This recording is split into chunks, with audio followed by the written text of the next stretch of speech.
So I am here to tell you about the practice in tier 3 city. So the whole session is about guiding the people who are just starting their practice.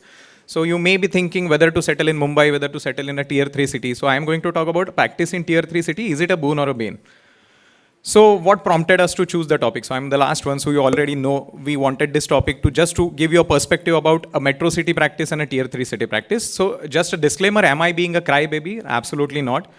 There are boons and banes for everything. So ostrich is very mighty. It can break your skull with its beak, but it cannot fly as fast as a hummingbird. So you have your strengths. Everything has pros and cons. Grass is always greener on the other side. But I am going to tell you boons and banes of tier 3 practice. So what are the boons? First most important thing is the establishment is very easy. Nothing is very easy in life, but compared to metro cities, so if you have to buy a land in Mumbai or Pune, buying a land in Mumbai is out of question anyhow. So if you have to buy a land and you have to establish your own practice, it is very difficult and extremely costly when it comes to metro cities. Comparatively, it is cheaper in cities like Sangli or Kolhapur or Ranchi because the land cost is much cheaper, the construction cost is much cheaper. So if you want to buy your own, if you want to establish your own setup, if you want to be the owner of your own setup, it is much easier to do it in tier 3 cities than doing it in a metro like Mumbai or Bangalore or Ahmedabad. Second most important thing is minimum waiting period. When I started as an exclusive spine surgeon in my city, I was the only spine surgeon for first 6 years in 3 neighboring districts, let alone my city. It was about 3 districts. There was no other exclusive orthopedic spine surgeons. So the density of super specialists that are there in metros and that are there in tier 3 cities is very different. So if you're doing good, decent work, it is very easy to get yourself established in a tier 3 city. It takes a long time to become a Priyank Patel in Mumbai, but it's very easy to become Himanshu Kulkarni in Sangli. So it takes a lot of time to get yourself established and to get on the top in a metro city. It's quite easy to do it in tier 3 city, provided that you're doing a good job. Human resources, very cheap in tier 3 city. So the Kokilaben people are probably paying their OT in charge is probably 2,000% more than what I'm paying my own OT in charge. So human resources are cheap. Many of the setups in these tier 3, tier 4 cities make a mockery of minimum wages act by paying a pittance. So the expert or skilled human resources are much cheaper when it comes to tier 3 city. So fringe benefits, that is one interesting part that you will get in tier 3 cities. The culture or the social norms are pretty different in tier 3 cities. So this is my loyal assistant who is assisting me in spine surgery since last 6 years. So he is #1 assistant of mine. So the fringe benefit is he will be assisting in all my cases whenever it comes to OTRs and something. But if I have my sister's wedding at my home, he'll be coming to my home to help me with gardening also. That is never possible in a tier 3 or tier 1 or tier 2 cities because human resources are not your human resources, right? You are employed by somebody or something like that. So here the human resources work pretty different. They can help you out with other chores also sometimes. So this is a fringe benefit that you only get to enjoy in tier 3 or tier 4 city. Next is social status. Social status in tier 3 cities, if you're doing good work, it shoots up like anything in initial years only. Because it's a small city, everybody knows everybody. So if you're doing good work, so everybody works for recognition, right? You want to be recognized by people. So that recognition, it is much easier to get when you're doing a good work in tier 3 city because it's a small city. The number of consultants there is much less. You will get that recognition in a city like Bangalore or Mumbai, but it will take a lot of time because you have to navigate through all these hurdles and you have to reach up to the top. Next strength is quality of life. That's the precise point I wanted to make. Quality of life. I am late because it took me 2.5 hours to come from Navi Mumbai to here. So 24 kilometers, I had to spend 2.5 hours. So for 24 kilometers to my hospital, if I have to go in my city, it will take me 35 minutes. So keeping that part apart, quality of life, so the traffics and everything, so you don't have to navigate through that every day of your life. Even on peak hours of my city's traffic, I reach to my hospital in 15 minutes. No traffic, I reach in 5 minutes. Every day I can spend 1 hour in the morning playing badminton and then I can go for my cases because I can design my own day. I can plan my own cases, I can decide my own schedule, which is not always possible if you are working in a corporate hospital. You have to go by the timings and rules of the corporate hospital you're working at. So that's one benefit of, so I may not have very big malls in my city, but this is the quality of life which I get as a result of that in tier 3 city.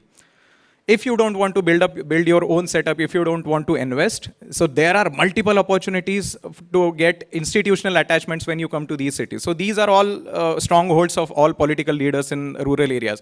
So just the district of, so Western Maharashtra, if you see, so 3-4 districts have ultimately, I think 15 or 20 medical colleges just in between them.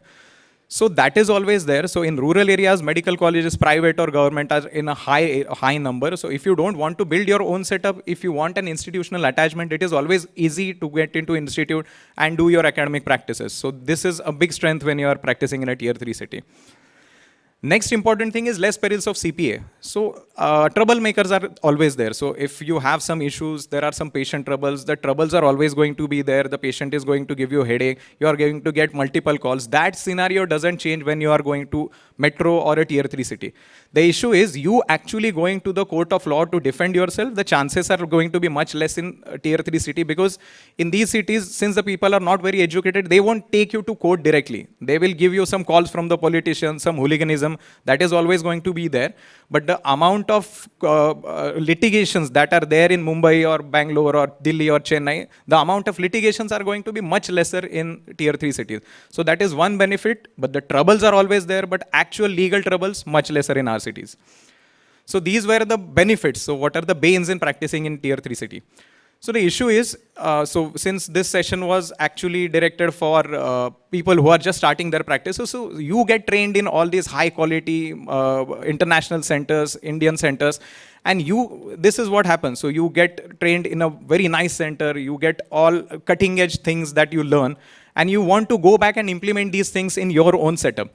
And that's where the frustration starts. So you feel like Mohan Bhargav surrounded by villagers, because you want to replicate everything that you have learned in Mumbai or England or Germany. But when you go back, there is no trained staff when you go to these cities. So in OT, there is no trained staff. In wards, at reception, reception counter is the first thing where the attritions between the patient and the doctor start.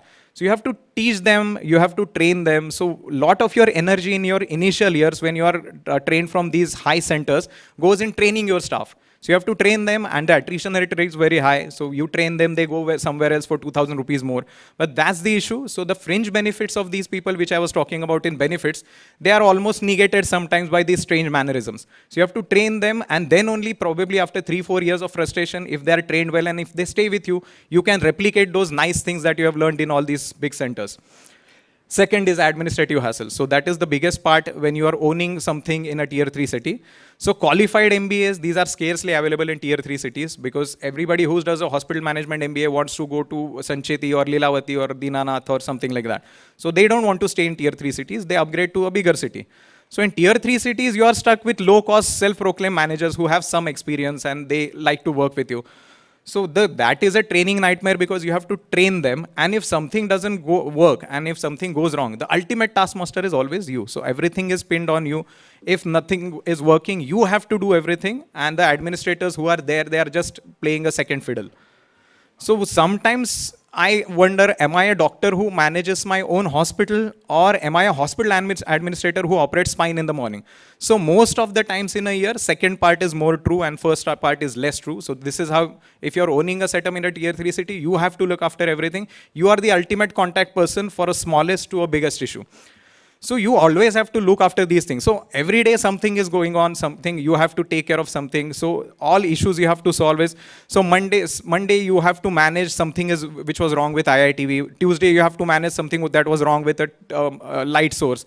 Wednesday, there is some issue with laminar airflow, so you have to call up that guy. Thursday, the burr is not working, so you have to manage that. Saturday, something is wrong with the ETCO2 probe when you're doing a GA case, so you have to manage that. And once you have managed all that on your week, so on Sunday, you have to go home and manage your better wife, because you are not there all throughout the week. So this is how your week looks like. So all the baggage of all the issues from the week and the biggest baggage in front. So this is how you have to manage your week all throughout your life when you are running as an administrator of your hospital. So administrative hassles, the issue is, now in today's era, you cannot manage your case without a high-end gadget. You have to have a Midas Rex, you have to have a microscope in your hospital. Otherwise, you cannot do all these high-end things that you want to do. But the issue is, when you're living in a tier 3 city, the repair guy is not always available in your city. So most of the service guys are stationed in Bangalore or Mumbai or somewhere else. So if something goes wrong, they will come from all those cities, and 2 to 3 days you are absolutely stuck with a broken instrument. So quick service when you are not staying in metro is impossible to get because the city is a smaller one. So what we have to do, so if something is wrong, if something can be repairable, we have to see something on YouTube, we have to give them a video call, and we have to repair it yourself, because you cannot postpone your cases, you cannot sit idle for 4 days. So if this works, you're fine. If this doesn't work, then you have to work hard on getting these service guys there.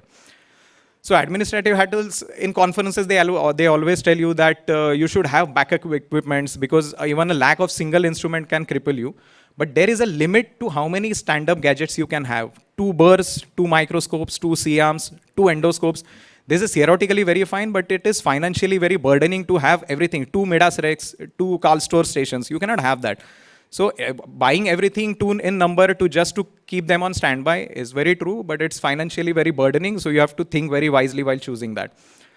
Third is finances of the patient. Most of the class in tier 3 cities is uninsured class. Health is never their first priority. So cost constraints become a major issue when you want to do something big or something different, costly implants or something like that. You always have to think about the cost.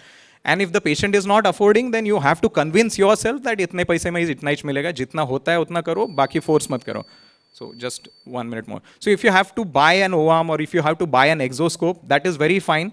But if you're buying that, the spending capacity of your city does not change.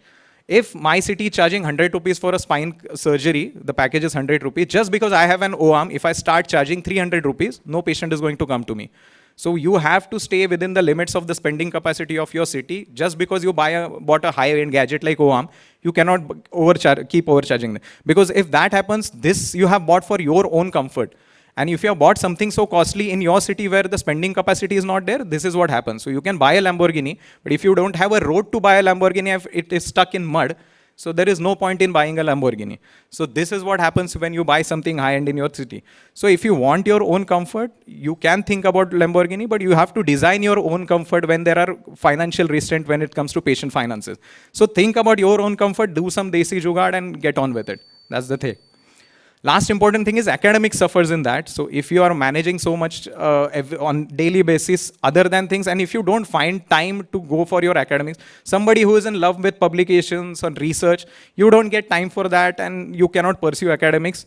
So it boils down to one thing: you develop some amount of apathy towards academics because you don't get time. You're so frustrated after managing all these things, you just want to go home, play with your children and sleep.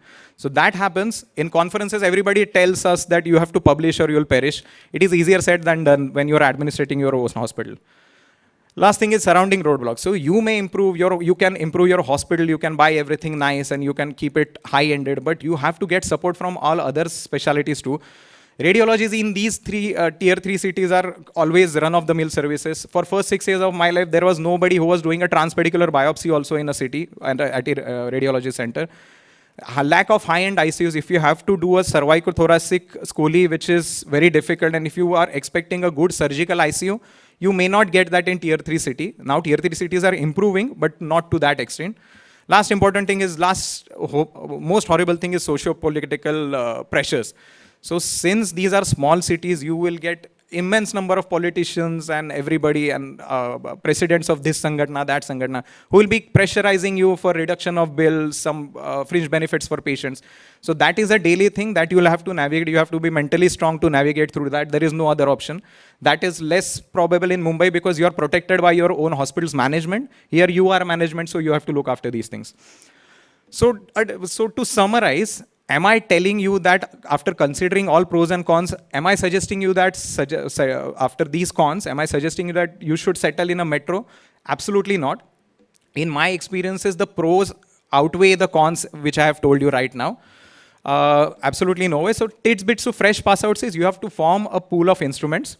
Always have a spare instrument whenever possible. You can compromise with your car and interior in your first years of your practice.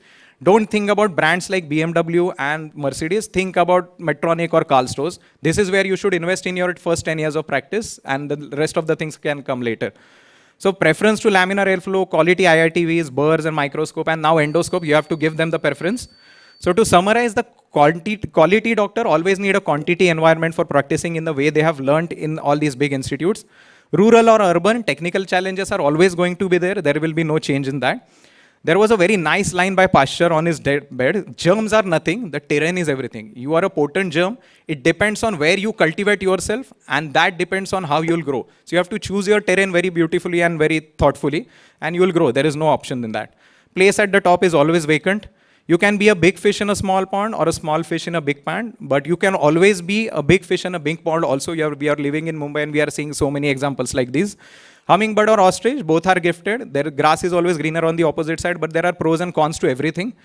And I would end with that. There is a very nice line with Bahadur Shah Jafar. So खुद ही को कर बुलंद इतना कि हर तकदीर से पहले खुदा बंदे से खुद पूछे बता तेरी रजा क्या है.